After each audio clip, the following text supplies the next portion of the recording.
mempunyai sifat membenci, marah, jengkel, atau mempunyai sifat pendendam, ada beberapa kerugian yang akan diterimanya.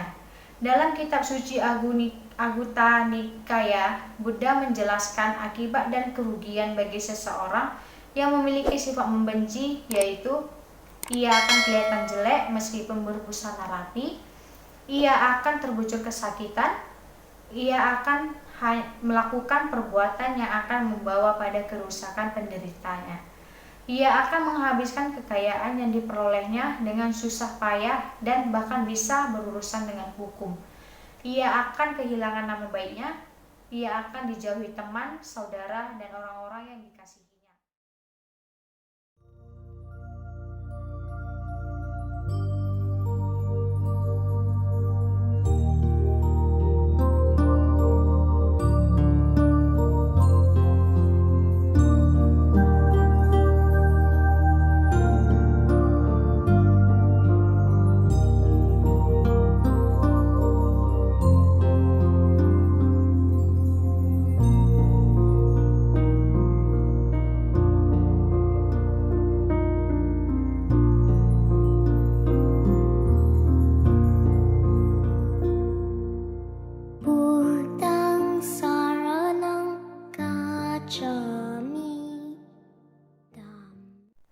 Namo Sang Hyang Adi Budaya, Namo Buddhaya.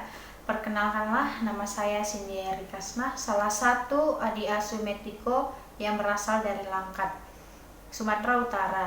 Saat ini saya kuliah di Sekolah Tinggi Ilmu Agama Buddha Semaratungga, Ampel, Boyolali, Jawa Tengah, semester 1. Pada kesempatan hari ini, saya akan berdamai di sana dengan topik kebencian pencuri kebahagiaan. Kebencian atau dosa dalam bahasa Pali merupakan salah satu bentuk kekotoran batin yang menjadi akar dari kejahatan. Selain loba, keserakahan, dan moha kegelapan batin, dengan adanya kebencian yang muncul dalam diri seseorang, maka akan memunculkan kemarahan, iri hati, jengkel, dan dendam, sehingga perbuatan yang dilakukan lewat tubuh, ucapan, dan pikiran akan menjadi tidak terkendali dan tidak sesuai dengan dhamma ajaran Buddha. Misalnya, ucapannya kasar, dengan tangannya ia memukul, pikirannya menjadi keruh, penuh dendam, dan mengharapkan orang lain celaka. Dalam hidup ini, tentu kita semua pernah mengalami dibenci oleh seseorang atau bahkan membenci seseorang. Dibenci seseorang bukanlah merupakan keburukan atau kejahatan, melainkan merupakan buah atau akibat dari perbuatan buruk yang sudah kita lakukan di waktu lampau. Jadi, kita tidak perlu takut akan hal ini. Sedangkan membenci seseorang, inilah yang merupakan keburukan atau kejahatan. Jadi, takutlah akan hal ini.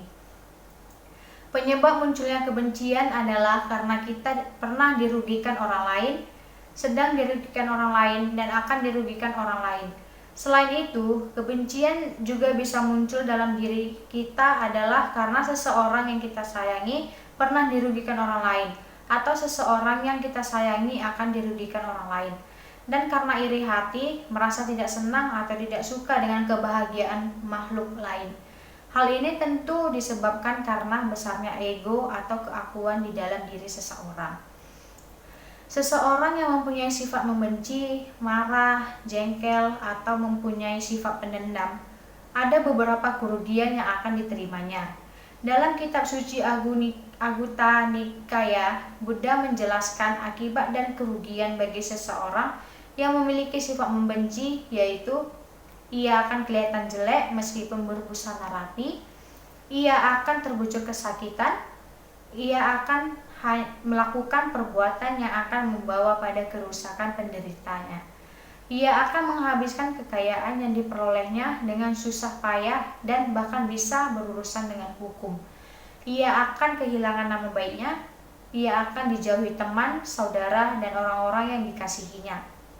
Setelah meninggal dan tubuhnya hancur, akan terlahir di alam yang menderita. Kalau kita merenungkan lebih dalam, sesungguhnya tidak ada keuntungan kita menyimpan kebencian, kejengkelan, dan kemarahan maupun dendam di dalam diri kita. Karena hal ini akan membuat diri kita jauh dari kedamaian, ketenangan, dan kebahagiaan.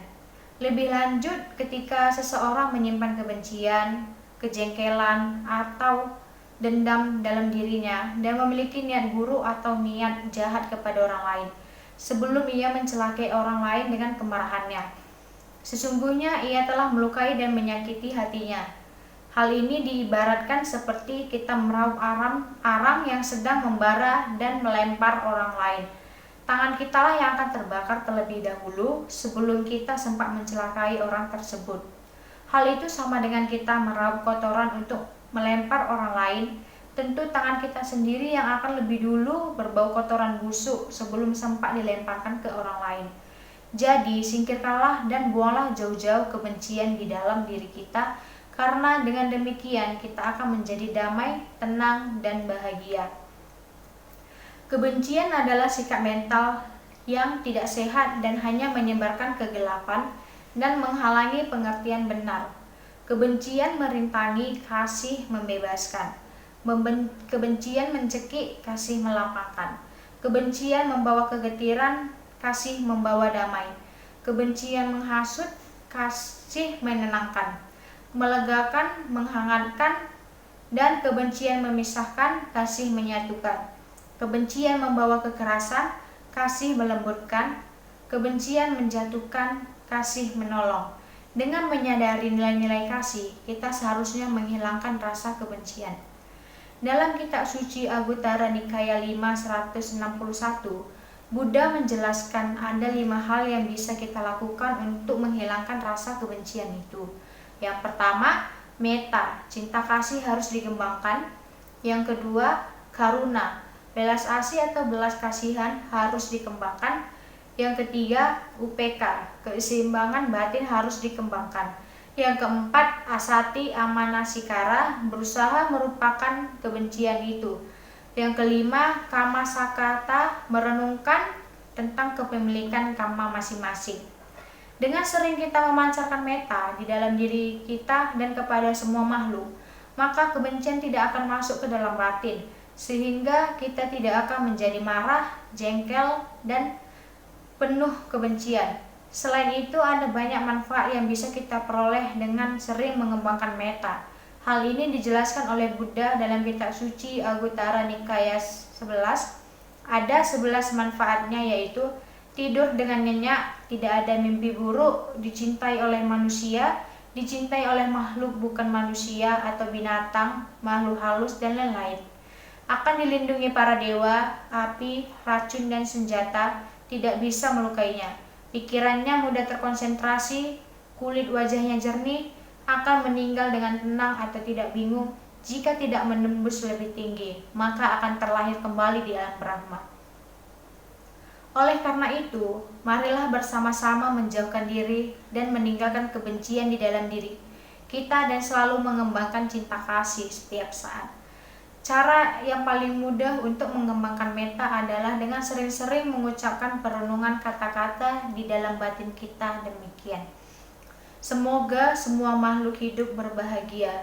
Semoga semua makhluk hidup berbahagia, kapanpun dan dimanapun kita berada, baik pada waktu kita sedang duduk, berdiri, berjalan, maupun berbaring.